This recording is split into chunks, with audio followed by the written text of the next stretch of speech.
بسم الله الرحمن الرحيم يا أيها الذين آمنوا اجتنبوا كثيرا من الظن إن بعد الظن اسم ولا تجسسوا ولا يغتب بعضكم بعضا أن يحب أحدكم أن يأكل لحم أخيه ميتا فكرهتموه واتقوا الله إن الله تواب رحيم وقال ويستخفون من الناس ولا يستخفون من الله وهو معهم إذ يبيتون ما لا يرضى من القول وكان الله بما يعملون محيط قال رسول الله صلى الله عليه وسلم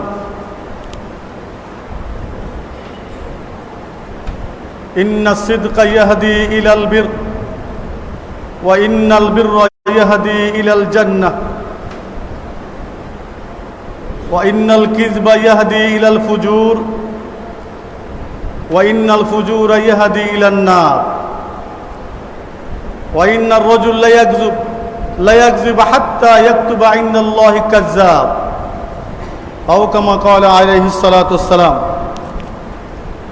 আল্লাহ রাব্বুল আলামিনের শুকর গুজার করি যে আল্লাহ রাব্বুল আলামিন আমাদেরকে আজ পবিত্র জুমার দিনে আল্লাহর ঘর মসজিদে এসে মহাগ্রন্থ আল কোরআন এবং রাসূলের সুন্নাহ থেকে খুতবা পেশ করা এবং খুতবা শ্রবণ করা তৌফিক আল্লাহ তাআলা করে দিয়েছেন। এজন্য আমরা সকলে মিলে আল্লাহ তাআলার শাহী দরবারে কালিমাত শুকর আদায় করছি আলহামদুলিল্লাহ। আল্লাহ তাআলা শাহী দরবারে শুকরের জন্য জ্ঞাপন করি যে আল্লাহ তাআলা মেহেরবানি করে করম করে দয়া করে মায়া করে আমাদের হায়াতকে বৃদ্ধি করে দিয়েছেন, জীবনকে ভোগ করার তৌফিক দিয়েছেন। বিশেষ করে বৈশ্বিক এই মহামারীতে আল্লাহ তাআলা আমাদেরকে হেফাজত করেছেন। আমরা সুস্থ আছি, ভালো আছি এবং সুস্থ থেকে আল্লাহর ঘর মসজিদে এসে আল্লাহ তাআলাকে সিজদা করা, তার বড়ত্ব বয়ান করা, তার সামনে মাথা নত করার সুযোগ আল্লাহ তাআলা করে দিয়েছেন। এই জন্য আমরা আবারও আল্লাহ তাআলা শুকর আদায় করছি আলহামদুলিল্লাহ। লাকাল হামদু ইয়া রব কামা ইয়ানবাগি লিজালালি ওয়াজহিক ওয়া আযীমি সুলতানিক আলহামদুলিল্লাহি হামদান কাসীরান তাইয়িবান মুবারাকান ফি। সম্মানিত মুসল্লিয়ান, আল্লাহর প্রিয় বান্দাগণ, আজকে মূলত আপনাদের সামনে আমাদের দৈনন্দিন জীবনে, আমাদের সমাজ জীবনে, আমাদের চলাফেরায়, আমাদের আচার আচরণে, আমাদের কথাবার্তায়, আমাদের সামাজিক জীবনে যে সকল মানবিক দুর্বলতা, ত্রুটি বিচ্যুতিগুলি আমাদের মাঝে বিরাজমান, যেই ত্রুটি বিচ্যুতি থাকার কারণে সামাজিক ভ্রাতৃত্ব নষ্ট হয়, বন্ধন নষ্ট হয়, সমাজকে কুড়ি কুড়ে খেয়ে ফেলে যে সকল ত্রুটি বিচ্যুতি আমাদের মধ্যে লক্ষ্য করা যায়, সে সকল বিষয় নিয়ে মূলত আজকে আলোচ্য বিষয় খুতবা। সম্মানিত আল্লাহর প্রিয় বান্দাগণ, উম্মতকে ঐক্যবদ্ধ রাখা, উম্মতকে তার সকলকে ঐক্যবদ্ধ রেখে, জাতিকে ঐক্যবদ্ধ রেখে ইসলামের কাজ করা, ইমানের কাজ করা, এটা ইমানের দাবি। ঐক্যের মধ্যে ফাটল ধরে সমাজের মধ্যে বিশৃঙ্খলা সৃষ্টি হয়, এমন কোনো কাজ, এমন কোন আচরণ, এমন কোনো বিষয় চর্চা থেকে আমাদেরকে অবশ্যই বিরত থাকতে হবে, যাতে ঐক্য বিনষ্ট না হয়। এখন ভ্রাতৃত্বের বন্ধন নষ্ট হয়, ঐক্য বিনষ্ট হয় অনেকগুলি কারণে। এর মধ্যে বিশেষ যে কারণ, সেটি হলো আমাদের মধ্যে বেশি চর্চা হয় গীবত, পরচর্চা, পরনিন্দা, আন্নামিমা, চুগলখড়ি, কুটনামি, একজনের কথা অন্যজনের কাছে লাগিয়ে সমাজকে নষ্ট করে দেয়া, সমাজের ঐক্যকে ফাটল ধরিয়ে দেয়া, এটা এই সমস্ত কাজগুলো আমাদের মাঝে চর্চা হয়। এরপরে দ্বিমুখীপনা, আমরা একজনের সাথে এক কথা, আরেকজনের সাথে অন্য কথা, দ্বিমুখীপনা, মিথ্যা কথা বলা, মিথ্যা সাক্ষ্য দেওয়া, গালমন্দ করা, বিভিন্ন বিষয়গুলো যেগুলি আমাদের মাঝে চর্চিত হয়ে আসছে, এই বিষয়গুলো যদি বর্জিত না হয়, বর্জন না করি, তো সমাজ ধ্বংস হয়ে যাবে, ঐক্য বিনষ্ট হবে, ভ্রাতৃত্বের বন্ধন নষ্ট হয়ে যাবে। এই জন্য কোরআনে কারীমে আল্লাহ তাআলা সূরা হুজুরাত তিনি বলছেন, ইয়া আইয়ুহাল্লাযীনা আমানু ইজতানিবু কাসীরাম মিনাজ-যন ইন্না বা'দাজ-যন্নি ইসমুন ওয়া লা তাজাসসু। হে আমার প্রিয় ইমানদার বান্দারা, ইজতানিবু কাসীরাম মিনাজ-যন, তোমরা অধিক অধিক কুধারণা, মন্দ ধারণা, বেশি ধারণা করা থেকে বিরত থাকো। ফা ইন্না বা'দাজ-যন্নি ইসমুন, কেননা অনেক অনেক ধারণা এটা এমন, এটা পাপ, পাপাচার। ওয়া লা তাজাসসু, একজনের পিছে আরেকজন লেগে থেকো না, গোয়েন্দাগিরি করো না, ওত পেতে থেকো না। ওয়ালা ইয়াগতাব বা'দুকুম বা'দা, একে অপরের গীবত করো না, পরচর্চা করো না, পরনিন্দা করো না। আইয়ুহিব্বু আহাদুকুম আইয়াকুলা লাহমা আখিহি মাইতান ফাকারিহতুমু, তোমাদের মধ্যে এমন কি আছে যে পছন্দ করবে তার মৃত ভাইয়ের গোশত ভক্ষণ করতে? ফাকারিহতুমু, তোমরা অবশ্যই সেটা ঘৃণা করবে, কারণ গীবত করা হলো মৃত ভাইয়ের গোশত খাওয়ার শামিল। মৃত ভাইয়ের গোশত খাওয়া যেমন অপছন্দের, তেমনি গীবত, পরনিন্দা, পরচর্চা করা এটা অপছন্দের, নিকৃষ্ট কাজ। আত্তাকুল্লাহ, আল্লাহকে ভয় করো। ইন্নাল্লাহা তাওয়াবুর রাহিম, এই যদি কোনো অপরাচার, এরকম কোনো পাপাচার হয়ে যায় তা আল্লাহ নিকট তওবা করো। ইন্নাল্লাহা তাওয়াবুর রাহিম, আল্লাহ তাআলা তওবা গ্রহণকারী এবং তিনি দয়াময়। সম্মানিত হাজিরিন, এটা আমাদের মাঝে খুব চর্চা যে আমরা একের দোষ অন্যের কাছে বলি। যদি আমার ভাইকে শুধরানোর চিন্তা হতো, আমার ভাইয়ের কল্যাণে চিন্তা করতাম, তা আমার ভাইকে আমি ইহতিসাব করতাম, তার সমালোচনা করতাম, আত্মসমালোচনা করতাম, তার ঘটনমূলক সমালোচনা করতাম, তার কাছে বলতাম যে আপনার এই মধ্যে এই দোষটা আছে, আপনি শুধরিয়ে নিন। কিন্তু এটা না করে কি করি আমরা? আমাদের ভাইয়ের একজনের দোষকে অন্যজনের কাছে বলে বেড়ায়। এটা হলো গীবত। এখন গীবতের সংজ্ঞাটা কি? আল্লাহ রাসূল কি বলেছেন?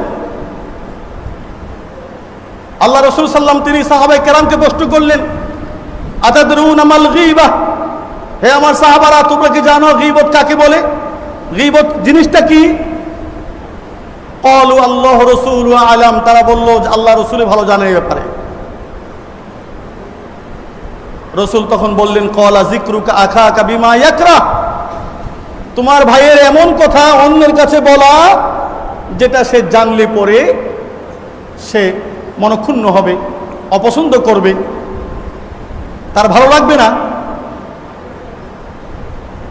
তখন এক সাহাবী প্রশ্ন করলেন, আফারাইতা ইন কানা ফি আখি মা আকুলু, হে আল্লাহ রাসূল, আমি আমার ভাইয়ের মধ্যে থাকা একটা দোষের কথা অন্যের কাছে বলেছি, যে যদি দোষটা সত্যিকার অর্থে আমার ভাইয়ের মধ্যে থাকে, তাহলে এই বিষয়ে আপনার মতামত কি? এই বিষয়ে আপনার অভিমত কি?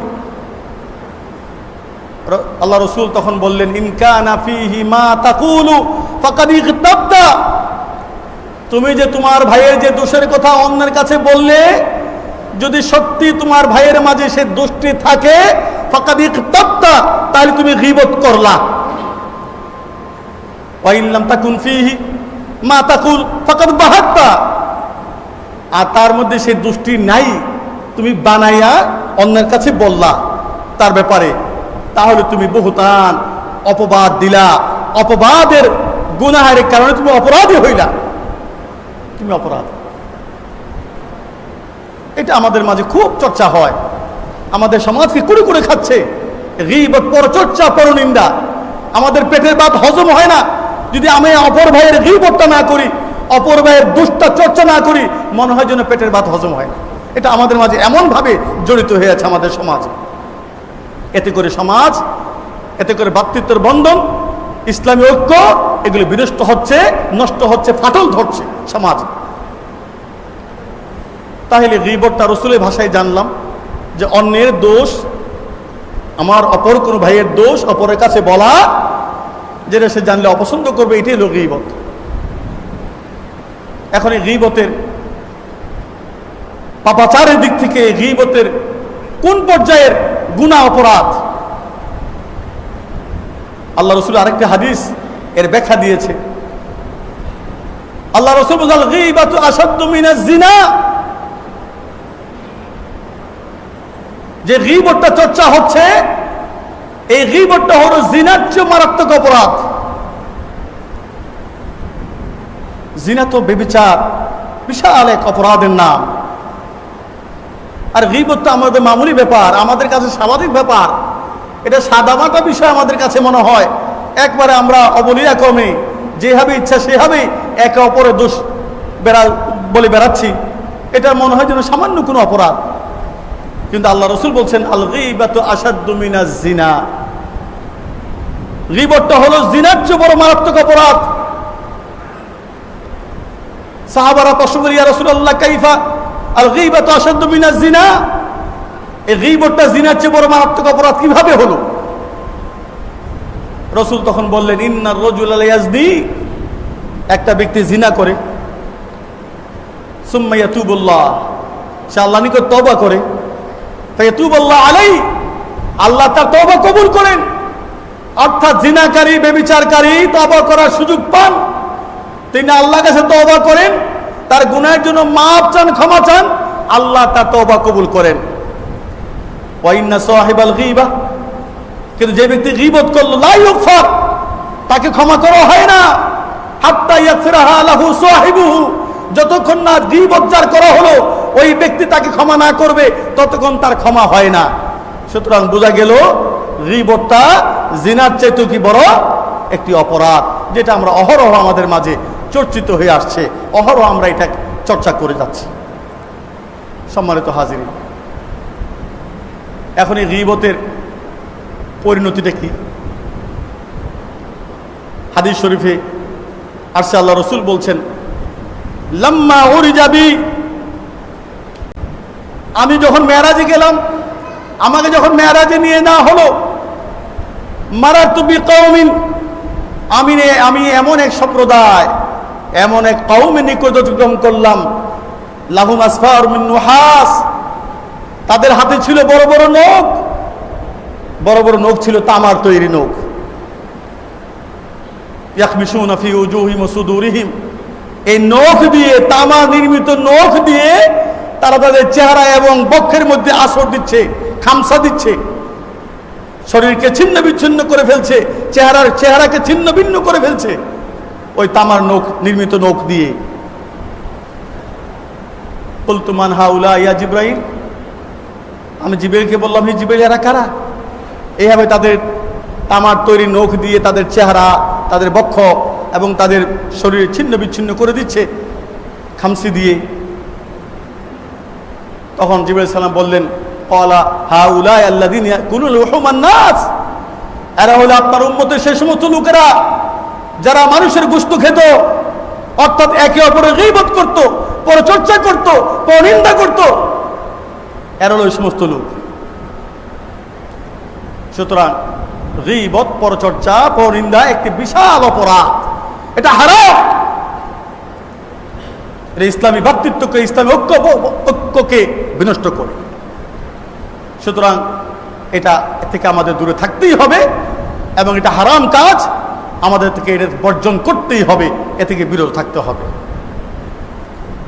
এখন গীবত করে ফেলছি, জেনে হোক না জেনে হোক, ইচ্ছাই হোক অনিচ্ছাই হোক, গীবত করে ফেলছি, তার কাফারাটা কি? কিভাবে আমি শুধরাবো? আল্লাহ রাসূল বলে ইন্না মিন কাফারাতিল গীবা, ওই গীবতের কাফারা হলো আন তাস্তাগফিরা লিমান ইক্তাতা, তুমি যার গীবত করেছো সে যদি দুনিয়া বেঁচে থাকে তো ক্ষমা চাইবা, মাফ চাইবা, আর যদি মরে যায় তাহলে আন তাস্তাগফিরা লিমান ইক্তাতা, তুমি যার গীবত করলা তার জন্য ক্ষমা চাইবা আল্লাহর কাছে। তো কিভাবে চাইবা? আল্লাহ রাসূল সেটাও শিখিয়ে দিয়েছেন, তাকুলু আল্লাহুম্মা গফির লানা ওয়া লাহু, হে আল্লাহ আপনি আমাকেও মাফ করেন, তাকেও মাফ করেন, আমি গীবতকারী, আমাকে মাফ করেন, আর আমি যার গীবত করলাম তাকে আপনি কি করে দেন, মাফ করে। সুবহানাল্লাহ। তাহলে এই মন্দ অভ্যাসটি আমাদের মধ্যে চর্চা হয়ে আসছে। অবশ্যই আমাদেরকে দূরে থাকতে হবে ঈমানকে রক্ষার জন্য, ভ্রাতৃত্বের বন্ধনকে অটুট রাখার জন্য, বন্ধনকে মজবুত রাখার জন্য, সামাজিক বন্ধনকে অটুট রাখার জন্য থেকে ফিরে আসতে হবে। আরেকটি মন্দ স্বভাব বা অভ্যাস আমাদের মাঝে, সেটা গীবত হচ্ছে আরেকটু মারাত্মক। আর নামিমা, চুগলখুরি, কুটনামি। সেটা হলো গীবত হলো ভাইয়ের কোনো দোষ অন্যের কাছে বলা, বাস এতটুকু বলা, এটা হলো গীবত। আর নামিমা হলো চুগলখুরি বা কুটনামি হলো আমার ভাইয়ের কোনো দোষ অন্যের কাছে বলা এই উদ্দেশ্যে যাতে উভয়ের মাঝে একটা ফাটল ধরানো যায়, একটা বিবাদ লাগানো যায়, একটা ফাসাদ সৃষ্টি করা যায়। এই উদ্দেশ্যেই মূলত কি করা, একজনের কথা অন্যজনের কাছে লাগিয়ে দেওয়া। এটা হলো নামিমা বা কুটনামি বা চুগলখুরি। অর্থাৎ গীবত যে আগুন জ্বালিয়ে দিয়েছে, চুগলখুরি সে আগুনকে আরো বহুগুণে বৃদ্ধি করে দেয়। এটা হলো চুগলখুরি। গীবত যে আগুন জ্বালিয়ে দিল, চুগলখুরি সে আগুনকে আর বহুগুণে বৃদ্ধি করে দিল। এই যে আল্লাহ রাসূল বলছেন, লা ইয়াদখুলুল জান্নাতা নাম্মাম, যারা সমাজে চুগলখুরি করে বেড়ায়, কুটনামি করে বেড়ায়, সমাজে ফাটল ধরায়, তারা জান্নাতে যাবে না। হাম্মাজিন মাশাইন বিনামিম, যা মানুষের দোষ বলে বলে বেড়ায়, মানুষের কুটনামি করে, মানুষের চুগলখুরি করে, মানুষের দোষগুলো অন্যের কাছে লাগিয়ে দেয় সমাজকে ফাসাদ করার জন্য, সমাজে বিশৃঙ্খলা সৃষ্টির জন্য। এরা জান্নাতে যাবে না। ওয়াইলুল লিকুল্লি হুমাযাতিল লুমাযা, ধ্বংস তাদের জন্য যা মানুষের দোষ খুঁজে খুঁজে বেড়ায় আর মানুষের কাছে বলে বলে বেড়ায়, মানুষের দোষ বর্ণনা করে মানুষের কাছে। তাহলে এই নামিমা, আল্লাহ রাসূল বলেছেন, তিনি একটি হাদিসে বলেছেন যে নাহা রাসূলুল্লাহ সাল্লাল্লাহু আলাইহি ওয়াসাল্লাম নামিমা, আল্লাহ রাসূল নামিমা থেকে নিষেধ করেছেন, চুগলখুরি করতে নিষেধ করেছেন। ওয়া আনিল গীবা, গীবত থেকে নিষেধ করেছেন। ওয়া আন ইসতিমাইল গীবা, গীবত বলতে নিষেধ করেছেন, গীবত শুনতে নিষেধ করেছেন। কারণ আমি যখন শুনতে চাইবো তখন আমার কাছে বলার সুযোগ পাবে। তার নামিমা, চুগলখুরি, এটা আরেকটু মারাত্মক অপরাধ, আরেকটি মারাত্মক গুনাহ, এটা হারাম। আল্লাহ রাসূলের কেন হাদিস, মুসলিম শরীফে আসছে হাদিসটা। আল্লাহ রাসূল বলেন, আল্লাহ রাসূল সাল্লাল্লাহু তিনি মাররান নবী সাল্লাল্লাহু আলাইহি কবরাইন, আল্লাহ নবী দুই কবর নিকট অতিক্রম করলেন। ইন্নাহুমা ইউআযাবান, ওই দুই কবরে শাস্তি হচ্ছিল। আমা ইউআযাবান ফি কাবীর, বড় কোনো অপরাধের কারণে শাস্তি হচ্ছিল না। বালা ইন্নাহু কাবীর, তবে বিষয়টা গুরুতর, বিষয়টা বড়ই। ফাহাদুহুমা ফাকানা ইয়ামশি বিন নামিমা, এই যে দুই কবরে শাস্তি হচ্ছিল, এর একজন যার কবরে শাস্তি হচ্ছিল সে হলো অপরাধী। কি অপরাধ? ফাকানা ইয়ামশি বিন নামিমা, সে চুগলখুরি করে বেড়াইতো সমাজের মধ্যে। এই অপরাধে তার কবরে শাস্তি হচ্ছে। ওয়াল আখার লা ইস্তাতিরু মিন বাউলিহি, আরেকজন প্রস্তাব থেকে সে পর্দা করতো না। অন্য রাওয়াতে আছে লা ইস্তানজিহু আনিল বাউল, সে প্রস্তাব থেকে পবিত্রতা অর্জন করতো না, পবিত্র হতো না। তাহলে এই নামিমা, চুগলখুরি, এটা আরেকটা ব্যাধি আমাদের মাঝে বিরাজমান, যেটার কারণে আমাদের সমাজ নষ্ট হয়ে যাচ্ছে, ভ্রাতৃত্বের বন্ধন নষ্ট হয়ে যাচ্ছে। প্রিয় উপস্থিতি, সম্মানিত হাজিরিন, আমাদের মাঝে আরেকটি দোষ যে আমরা কারো পিছনে লেগে থাকি। দোষ খুঁজে বেড়াই। আল্লাহ রসুল সাল্লাল্লাহু আলাইহি ওয়াসাল্লাম তিনি বলছেন, কুধারণা করি, মন্দ ধারণা করি, একটা ধারণা করে বসলাম যে লোকটা বুঝি এমন, আসলে এর কাজ দিয়েও তিনি নেয়, তিনি জানেনও না। এই জন্য আল্লাহ রসুল সাল্লাল্লাহু আলাইহি ওয়াসাল্লাম তিনি বলেছেন, ইয়াকুম ওয়াজ্জন ফাইন্না যন্না আকযাবুল হাদিস। কুধারণা, মন্দ ধারণা থেকে বিরত থাকো, দূরে থাকো। ফাইন্না যন্না আকযাবুল হাদিস, এই কুধারণা, মন্দ ধারণা, বেশি বেশি ধারণা পোষণ করা, এটা হলো চরম মিথ্যাচার। আকযাবুল হাদিস, এটা চরম মিথ্যাচার। ওয়ালা তাজাসসু ওয়ালা তাহাসসু ওয়ালা তাবাগাদু ওয়ালা তাদাবারু ওয়ালা তানাফাসু। আল্লাহ রাসূল এরপরে বললেন, লা তাজাসসু, খবরদার গোয়েন্দাগিরি করো না, কারো পিছনে লেগে থেকো না, দোষ খুঁজে বেড়াইও না। ওয়ালা তাদাবারু, পিছনে লেগে থেকো না। ওয়ালা তানাফাসু, একজনের উপর একজন দরদাম করো না। আমাদের অভ্যাস আছে, বাজারে গেলে এক ভাই দাম করতেছে, আমার টাকা একটু বেশি, পয়সা বেশি, ওনার দাম শেষ না হতেই উনি 100 টাকা বলে, আমি 100-150 টাকা বলে মাছটা নিয়ে নেই। খবরদার, ওয়ালা তানাফাসু, এইভাবে একজনের উপর আরেকজনে গিয়ে প্রতিযোগিতামূলক দরদাম করো না। ওয়ালা তাদাবারু ওয়ালা তাহাসাদু, হিংসা করো না। হিংসা কি করে? ইয়াকুমুল হাসাদ, হিংসা থেকে দূরে থাকো। কারণ হিংসা কি করে? তোমার হাসানাত গুলোকে খেয়ে ফেলে, যেমন নাকি আগুন কাঠকে পুড়িয়ে দেয়। অতএব লা তাহাসাদু, হিংসা করো না। কুনু ইবাদাল্লাহি ইখওয়ানা, তোমরা আল্লাহর বান্দা হিসাবে সকলে ভাই ভাই হয়ে যাও। তাইলে হিংসা করা যাবে না, পিছনে লেগে থাকা যাবে না, দোষ খোঁজা যাবে না, গীবত করা যাবে না, চুগলখুরি করা যাবে না। এগুলি হারাম, এগুলি ঐক্যকে বিনষ্ট করে দেয়, যেগুলি আমাদের মাঝে বিরাজমান, আমার মাঝেও বিরাজমান। এই নসিহত আমি আমাকে আগে করছি, এরপর আপনাদের এগুলি বলছি। প্রিয় উপস্থিতি, এরপরে আমাদের মাঝে আরেক সব হলো দ্বিমুখীপনা, দুই জায়গায় দুই রকম কথা বলা। ওনাকে বললাম, হ্যাঁ আপনার সাথে আছি, আবার ওনার বিপরীত জনের কাছে বললাম, হ্যাঁ আপনার সাথে আমি আছি। এটা দ্বিমুখীপনা, এটা মুনাফিকি, নেফাকি।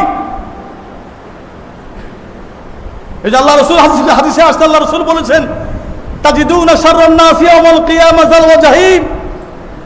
যারা দ্বিমুখী, দুই মুখ কথা বলে, দুদিকে দুই রকম বলে, দুজনের সাথে আছে। আমি যদি হকের সাথে থাকি তো বাতিলের সাথে থাকা সম্ভব না, আর বাতিলের সাথে থাকলে হকের সাথে থাকা সম্ভব না। কিন্তু হকের সাথেও আছি, বাতিলের সাথেও আছি, আপোষ করে আছি, সুবিধাবাদ জিন্দাবাদ। এটা দ্বিমুখীপনা। এই জন্য আল্লাহ রাসূল বলেছেন, তাজিদুনা শাররান নাসি ইয়াওমাল কিয়ামাতিল ওয়াজহিম। কিয়ামতের দিনে সবচেয়ে নিকৃষ্ট পাবে ওই সমস্ত লোকদেরকে যারা দ্বিমুখ কথা বলে, দুই রকম কথা বলে। ইয়াতি হাউলাই বিওয়াজহিন ওয়া হাউলাই বিওয়াজহিন, এদিকে এক মুখ নিয়ে আসে, ওদিকে আরেক মুখ নিয়ে যায়, তার মানে দুই রকম। এরা হলো মুনাফিক। আল্লাহ রাসূলের সময়ে মুনাফিকরা এই কাজ করতো। কোরআনে কারীমে সূরা বাকারা আল্লাহ বলছেন, ওয়া ইযা লাকুল্লাযিনা আমানু ক্বালু আমান্না ওয়া ইযা খালাউ ইলা শায়াতিহিম ক্বালু ইন্না মাআকুম। ঈমানদারদের সাথে দেখা হলে বলতো আমরা ঈমানদার, আর কাফের মুশরিকদের সাথে দেখা হলে বলতো আমরা তোমাদের সাথে আছি। ওয়া ইযা লাকুল্লাযিনা ক্বালু আমান্না, ঈমানদারদের সাথে সাক্ষাৎ হলে বলতো আমরা ঈমান এনেছি, আমরা ঈমানদার।